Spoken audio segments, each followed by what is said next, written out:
Antecedentes históricos, epidemiología y farmacología, uso de opioides en la población geriátrica, conclusiones y perspectivas.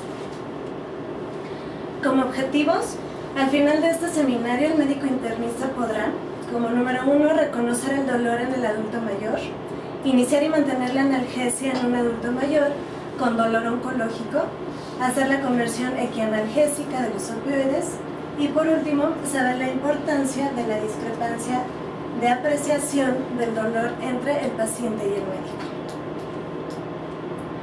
Bueno, el dolor se define como una percepción de un estímulo potencialmente lesivo. Estos estímulos nocivos hacen una transmisión fisiológica de dolor en la cual hay una percepción sensorial y eso nos traduce en una experiencia dolorosa. Aquí interactúan varias dimensiones de dolor. La cognitiva, como creencias, actitudes conductuales y espirituales, afectiva, que son las emociones, y conductual, cambios del comportamiento. El dolor puede ser nociceptivo cuando hay estimulación de los nociceptores A delta C, principalmente somático y visceral, o neuropático cuando hay compresión nerviosa, daño nervioso, que puede ser periférico, central o mixto. El dolor crónico como tal, y es el que nos estamos enfocando, es el que dura más de 3 meses, se extiende más allá del periodo de curación de una lesión y está asociado a una condición crónica. Este se manifiesta de forma persistente, episódica o recurrente. En Estados Unidos tenemos que de las 68 millones de consultas al año de dolor, los adultos mayores son el 25%. Dolor crónico, 17%. En el Reino Unido, de estas consultas, el 50% tienen 65 años y de ese 50%, el 60% tienen más de 75 años. ¿Qué pasa en México? Bueno, en la Encuesta Nacional sobre Salud y Envejecimiento del 2009, vemos que las consultas por dolor, el dolor crónico es 27% y el dolor no crónico 73%. De este 27% vemos que mayores de 60 años son 41.5% y menores de 60 años 58.5% respectivamente. Es muy importante cómo vamos a valorar el dolor en el paciente geriátrico. ¿Por qué? Porque como sabemos puede tener demencia, puede estar deprimido o simplemente no nos va a poder responder una escala de valoración análoga. Es importante que tengamos en cuenta lo que nos recomienda la Asociación Americana de Geriatría, en la cual nos tenemos que fijar en las expresiones faciales. Por ejemplo, un ceño fruncido, muecas, tristeza, parpadeo rápido y miedo. Cuando vocalizan algún gemido, algún suspiro, cánticos o una respiración ruidosa. Cuando hay movimientos corporales como rigidez, postura tensa, inquietud, cambios en la marcha, u otros como agresividad, que esté combativo, que tenga disminución de la interacción social o que tenga cambios en el apetito y sueño. Habiendo explicado esto, es muy importante hablar de los opioides y enlazar estas dos cosas. Como antecedentes históricos, podemos ver que los opioides se han utilizado desde hace mucho tiempo. En ellos surgen de la metadona, en la cual se empezó a cultivar en Mesopotamia en el 3400 a.C. Posteriormente los sumerios le llamaron planta de la felicidad. Después pasamos a los asirios y de los asirios a Babilonia y de Babilonia a Egipto y de nos vamos hasta Hipócrates, donde reconoció su uso como un narcótico. Después de Hipócrates, Avicena nos dice que es el más poderoso de los estupefacientes. Y después los portugueses, en el año de 1500, introducen el hábito en Europa de fumar opio. A principios del siglo XVIII, la reina Elizabeth I empezó a transportar en sus barcos opio a Inglaterra. Posteriormente, un químico alemán, Sertürner, purifica la morfina y le da este nombre en honor a Morfeo, dios del sueño. Para 1827, la compañía alemana Merck & Company empieza a comercializar esta morfina y es hasta 1874 donde el químico londinense Albert Wright descubre la heroína y la empieza a emplear en enfermedades pulmonares y se comercializa por Bayer en el 897. No es hasta 1925 cuando Gillan y Robinson demostraron la estructura química de la morfina y el descubrimiento de los opioides como tal. Hablemos de su epidemiología. En Latinoamérica, en cuanto a la morfina, el consumo promedio de los opioides es de 6.3 miligramos por cápita. El global es de 5.9. En cuanto al fentanil, vemos que el promedio en América es de 0.17 miligramos por cápita y el global es de 0.26. ¿Qué pasa aquí en nuestro centro hospitalario? Bueno, de los analgésicos recetados de enero a octubre de este año, vemos que por la consulta externa recetan paracetamol, naproxeno como primer lugar, después paracetamol solo y en tercer lugar paracetamol tramadol. Pero vemos que cuando dividimos estas recetas por especialidad, medicina general ocupa el primer lugar en recetar estos opioides, medicina interna y reumatología van a la par, pero lo que nos llama mucho la atención es que oncología y hematología permanecen muy abajo. ¿Por qué? La clasificación de los opioides se dividen en agonistas puros, morfina, heroína, fentanilo, oxicodona, tramadol, dextropropoxifeno, como los más conocidos, agonistas antagonistas, como la nalbufina, agonistas parciales, buprenorfina, y antagonistas, naloxona y naltrexona. Los agonistas puros van a activar los receptores mu, kappa y delta. Los agonistas antagonistas van a activar los receptores mu e inhiben los receptores kappa. Los agonistas parciales activan el receptor mu con menor actividad intrínseca que los agonistas puros, y los antagonistas carecen de esta actividad intrínseca y bloquean los receptores. Teniendo en cuenta, sí, que afinidad es fortaleza de la interacción por su receptor, eficacia, efecto como consecuencia de la interacción. Un agonista va a poseer ambas características. Un antagonista tiene afinidad pero no eficacia, y un antagonista parcial tiene afinidad y eficacia limitada. Siempre que hablamos de opioides tenemos que hablar de sus receptores. En los receptores mu vemos que se encuentran en el tronco cerebral y tálamo medial. Está mu1 como analgésico, produce la euforia, serenidad. mu2, depresión respiratoria, prurito, liberación de prolactina. Estos, otros nombres de opioides, OP3 o MOR, por sus siglas en inglés, receptores de opioide de morfina. Los kappa están en el sistema límbico, diencéfalo y médula espinal. Dan analgesia espinal, sedación, disnea, dependencia, disforia. También se llaman OP2 y COR, por sus siglas en inglés, receptor opioide kappa.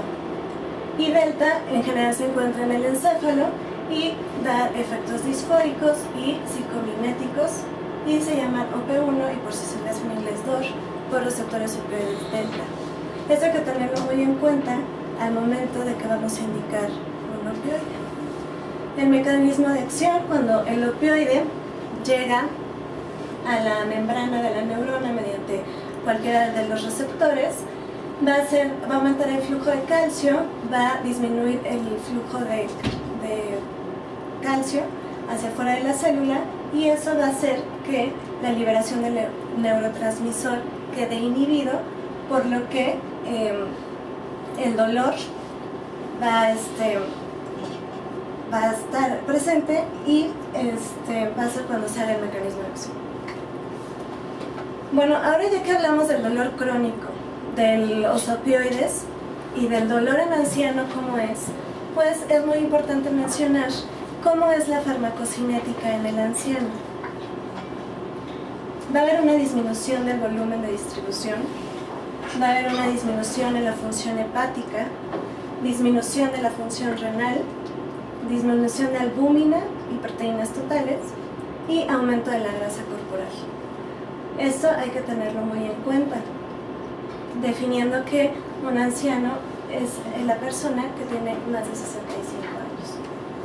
Entonces, como ejemplo, el fentanil, que es altamente lipofílico y que los ancianos tienen tanta grasa corporal, va a actuar de manera rápida en la barrera hematoencefálica y va a ser el opioide de elección para un procedimiento quirúrgico. La morfina, al tener los metabolitos M3G y M6G, que son los que se metabolizan por medio del riñón, ahí en los pacientes que tienen insuficiencia renal o que son ancianos, por las características farmacocinéticas que ya les mencioné, pues puede ser que tengamos aumento en los efectos adversos. Las indicaciones. Va a ser un dolor nociceptivo o neuropático, moderado a grave, que no responde a no opioides. Un dolor oncológico que sea dado por el cáncer o por el tratamiento del cáncer. Dolor agudo en trauma, en quemaduras o en infarto. Dolor crónico musculoesquelético que no se controla y en el cual están contraindicados los AINES. Teniendo en cuenta nuestras indicaciones, nos vamos directamente a la escala analgésica de la OMS. Esta nunca la podemos perder de vista. El primer escalón, como ya sabemos, son los analgésicos no opioides. El segundo escalón, opioides menores, más el primer escalón, y el tercer escalón, opioides mayores más el segundo escalón. Hay que tener en cuenta que no se pueden mezclar dos opioides menores en el mismo escalón, ni dos opioides mayores en el tercer escalón. Y al momento de estar dando opioides, no podemos llegar a las dosis máximas de los analgésicos no opioides. Bueno, ahora, ¿cuál es el papel de los opioides en el control del dolor? Básicamente son dos: el dolor oncológico y el dolor no oncológico. En el anciano, ¿cuáles son las causas de dolor que tengo que no están relacionadas al cáncer? Son las condiciones musculoesqueléticas como osteoartritis, enfermedad degenerativa discal, osteoporosis y fractura, gota, condiciones reumatológicas, artritis reumatoide, polimialgia, fibromialgia, y condiciones neuropáticas como neuropatía diabética, neuropatía postherpética, neuralgia del trigémino, un dolor central post-EBC o un dolor radicular. Para fines de este seminario nos vamos a enfocar en el dolor oncológico de los pacientes de la tercera edad y el uso de opioides. Es muy importante que ante un paciente que tiene dolor, y en este caso lo estoy tomando como un paciente oncológico, al momento de indicar un analgésico no opioide o un analgésico opioide, tengo que seguir estas 5 reglas, las cuales están recomendadas también por la OMS en el tratamiento del paciente oncológico. Por la boca, ¿qué quiere decir? Mientras mi paciente tenga la vía oral, la mantenga y yo le pueda dar un analgésico por la boca, se lo voy a hacer. Posteriormente le puedo ir escalando.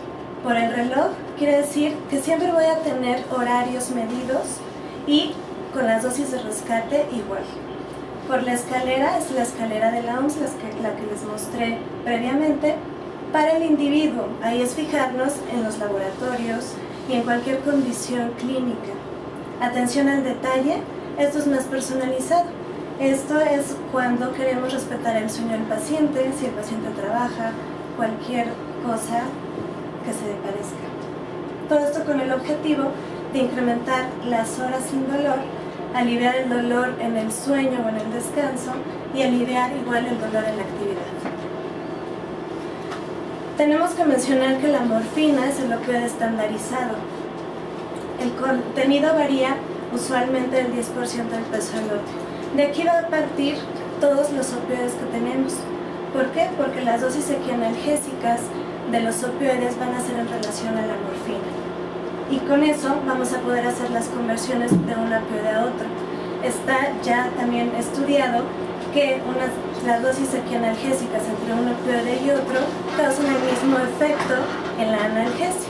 Solamente cambian los efectos adversos, que es por los receptores que ya les expliqué al principio de la presentación. Tenemos esta tabla de equivalencias de los fármacos IV, de los opioides, y ven ustedes que en una relación 1 a 1, el fentanil es 100 veces más potente que la morfina. Morfina 1 miligramo, fentanil 0,1. como ejemplo de la hidroximorfona, pues también 5 veces, punto 2 y 1. Nuestra tabla de analgesia también esta la podemos encontrar en cualquier lado y nos dice de las dosis parenteral y las dosis orales, y también podemos hacer nuestra conversión como queramos a cualquier opioide. Esta es la dosis inicial recomendada de los opioides para los pacientes geriátricos, y por poner un ejemplo, en la morfina aquí inician con 2.5 a 10 miligramos cada 4 horas. En un adulto joven se inicia aproximadamente de 10 a 30. Les menciono cada 4 horas porque, bueno, esta es la morfina que tenemos en México y es la que se da. ¿Cómo voy a hacer la conversión de los opioides? Bueno, pues voy a contar las dosis total de 24 horas, incluyendo las dosis de dolor irruptivo. Voy a realizar la conversión del opioide deseado con la tabla que les mostré previamente.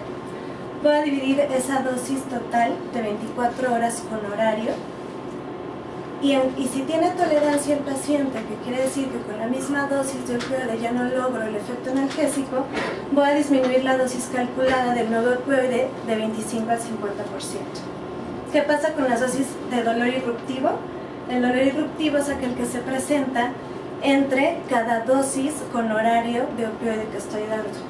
Y va a ser el 10 a 20% del total de la dosis en 24 horas y 25 a 30% de una dosis oral. Existen varias herramientas para valorar si un paciente se va a volver adicto al opioide cuando le demos el tratamiento. Uno es el SOAP, el otro es el ORT.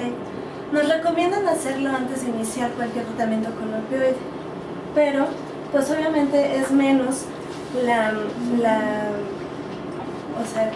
que el paciente geriátrico presente adicción, ya que si estamos hablando de un contexto oncológico, bueno, pues es menos que en un paciente adulto joven.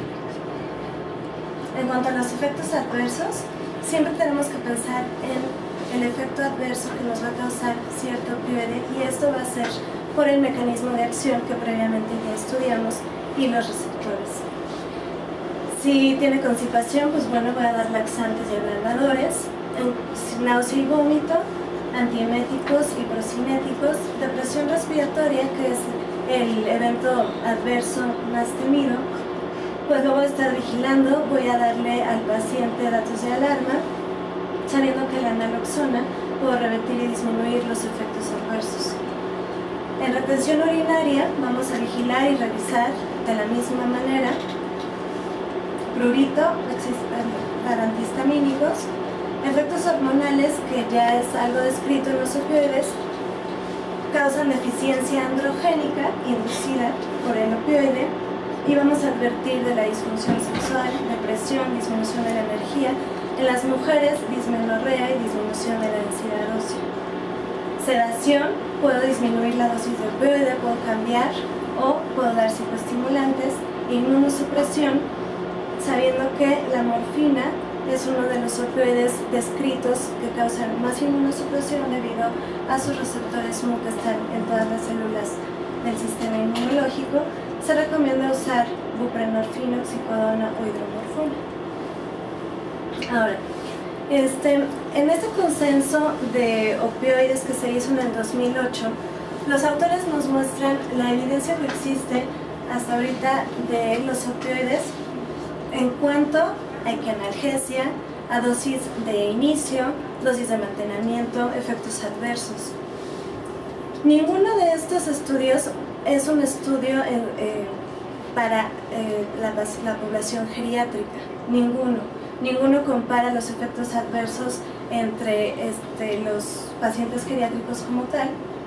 Por eso me dediqué a buscar la evidencia que existía, no justamente de este consenso de opioides del 2008, por lo que se las voy a mostrar. Este artículo se publicó en el New England en el 1994. Eran pacientes con cáncer metastásico, en donde querían medir la gravedad y el impacto del dolor. Ellos tomaron como un índice de manejo de dolor menos de 3 si tenía dolor y no tenía ningún analgésico, y mayor de 3 si tenía algún analgésico y estaban sin dolor. También quisieron medir la discrepancia de dolor entre el médico y el paciente. ¿Qué es lo que encontraron? Que los pacientes con mayor porcentaje de índice negativo de dolor, o sea que tenían más dolor con menos analgesia, es la población geriátrica de más de 70 años, con una P significativa. Incluso el grupo de 63 a 69 años también mostraron índice de dolor negativo.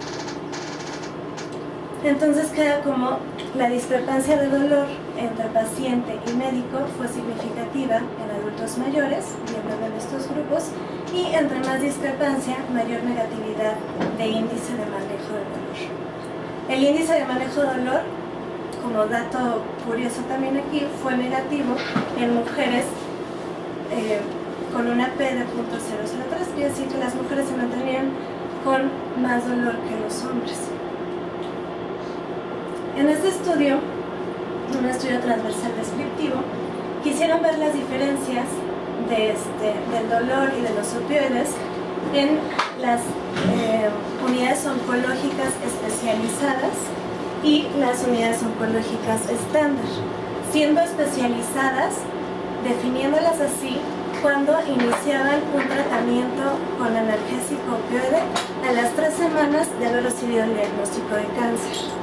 En los cuidados oncológicos estándar, nada más es de lo que se diferenciaba. Entonces vemos que en una clínica especializada, el manejo de opioides fuertes es mayor que en una clínica de cuidados estándar oncológicos. Las clínicas de estándar oncológicos utilizan más los no opioides o los opioides leves. Y en cuanto a un paciente, si lo valoramos en un dolor de 24 horas, vieron que se mantenían más sin dolor en las clínicas especializadas y un dolor moderado a grave en las clínicas oncológicas estándar, esto con una P significativa. Y en el análisis univariado vieron que de edad y género se asocia disminución en la prevalencia del dolor, y el multivariado, el tipo de cuidado en caso de este ejemplo es la clínica especializada, y el género son independientes de la disminución del dolor grave. Este estudio fue multicéntrico, transversal. Querían determinar el impacto de manejo de dolor en pacientes en unidades oncológicas y no oncológicas.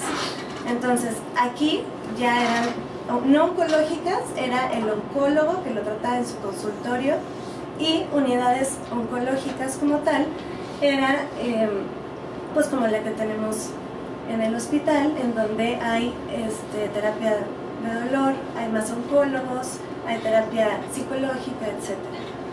Entonces, esta fue la distribución de los pacientes, y ahí los distribuyeron por grupos de edad.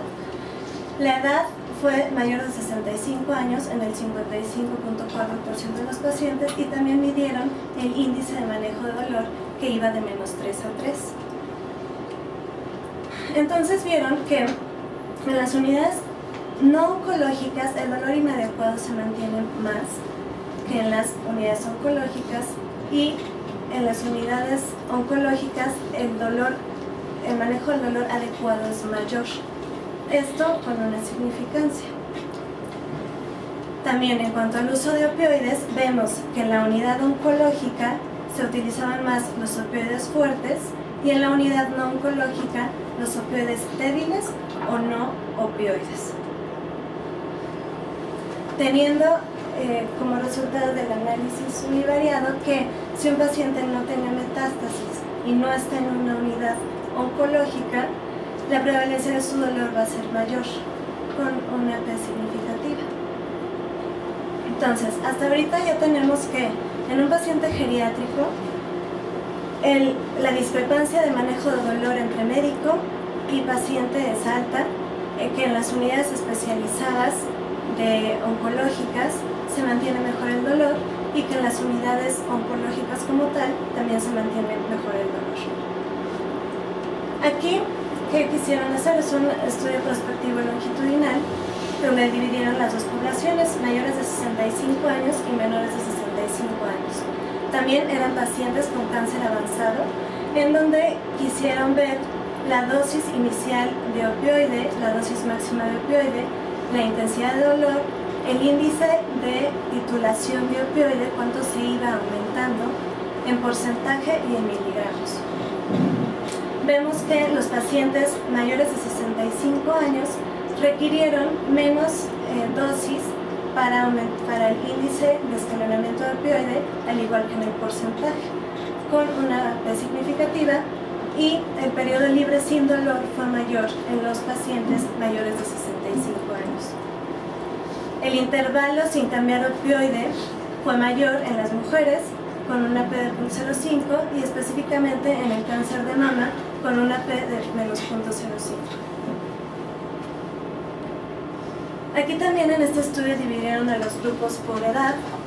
Fue un estudio prospectivo en pacientes con cáncer avanzado que recibieron opioides 4 semanas previas a la defunción.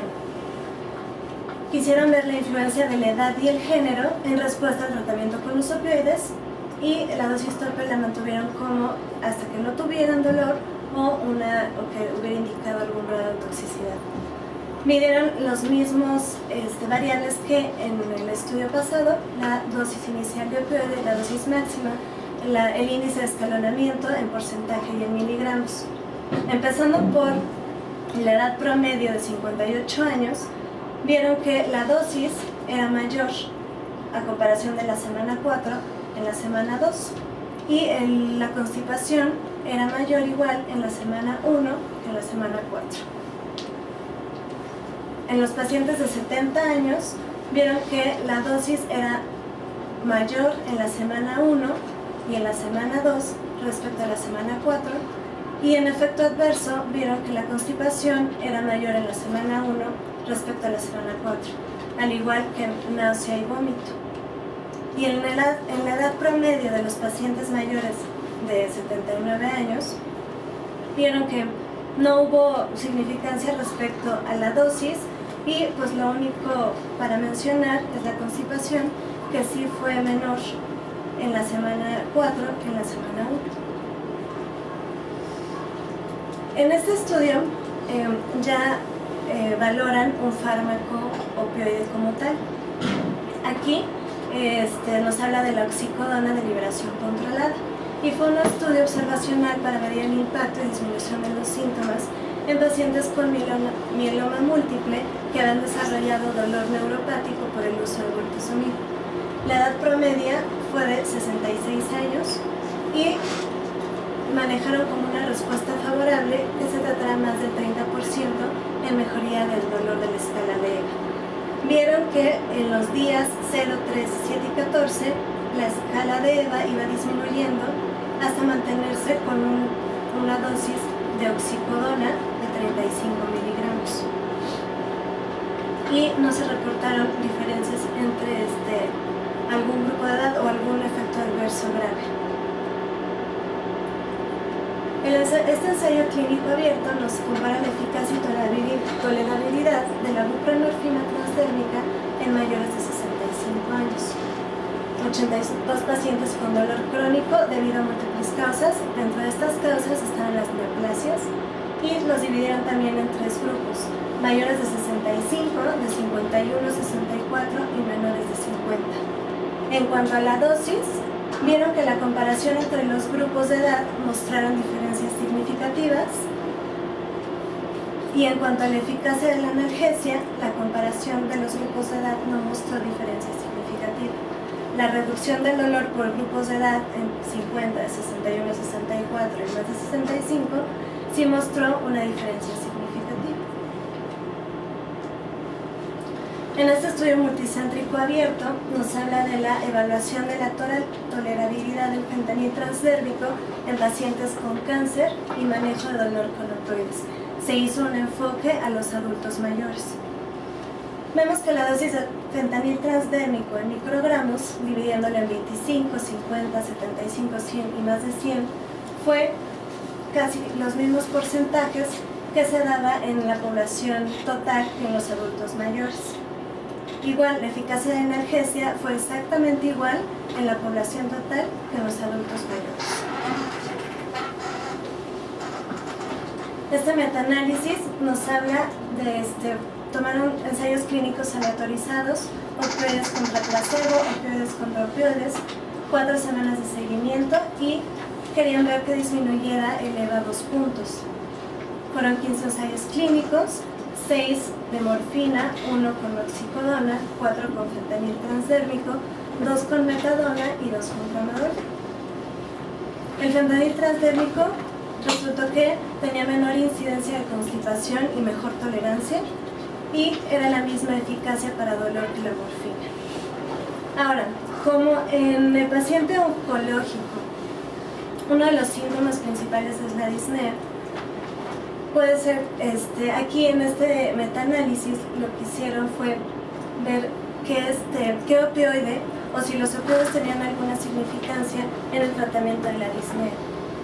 Fueron ensayos clínicos aleatorizados, 9 de opioides oral y parenteral y 9 opioides nebulizados. Utilizaron estos opioides, dihidrocodeína, diamorfina, las morfinas casi en todas sus presentaciones.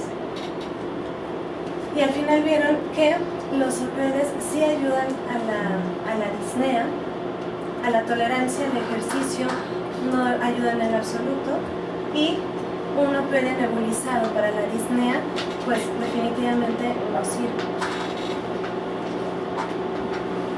En cuanto a las conclusiones, tenemos que la discrepancia de dolor entre médico y paciente es mayor en la población geriátrica. Entre mayor sea dicha discrepancia, es menor el control del dolor. La intensidad del dolor es menor cuando se inicia tratamiento después del diagnóstico de cáncer en una unidad oncológica especializada. El mayor porcentaje de pacientes sin dolor o con dolor leve a moderado en unidad oncológica especializada.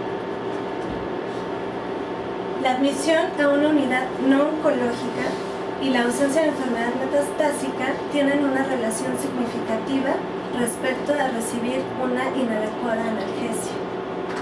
Los adultos mayores se van a beneficiar siempre con una menor dosis, al igual que el índice de titulación va a ser menor en un paciente geriátrico. La dosis de opioide en el grupo de edad de 70 años es menor a medida que se acerca la defunción en el paciente oncológico. La oxicodona de liberación controlada tiene una respuesta favorable al disminuir el dolor en más del 30% en la escala de EVA. La buprenorfina transdérmica en ancianos es eficaz y tolerable al igual que en los adultos jóvenes.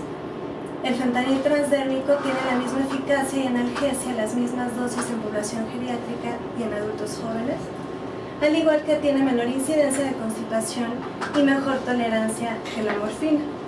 Los opioides vía oral y parenteral ayudan a mejorar la disnea y los opioides nebulizados no están indicados. Entonces vamos a hacer un ejercicio para confirmar lo que hemos aprendido el día de hoy. Si nos mandan una interconsulta del 10º piso donde nos dicen que un paciente de 70 años con cáncer de pulmón tiene mucho dolor y nadie se lo ha podido controlar, voy y me fijo en las indicaciones y veo que tiene morfina 2 miligramos por hora en una infusión continua y está recibiendo 6 dosis de 1 miligramo para dolor irruptivo. ¿Qué es lo primero que voy a hacer? Mis 5 reglas. Por la boca le pregunto al paciente y está tolerando vía oral.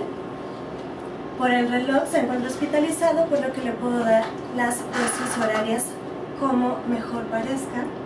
Por la escalera siempre me voy a ir por la escalera de opioides, como les había mencionado. Para el individuo veo que tiene una creatinina de 2. Ya vimos que los metabolitos de la morfina pasan por el riñón. Entonces creo que seguir con morfina ya no es una buena opción. Sus pruebas de función hepática son normales. Atención al detalle, me dice que no tiene náusea, no está inmunosuprimido. Si estuviera inmunosuprimido también pensaría en cambiar a otro opioide ya que la morfina causa inmunosupresión.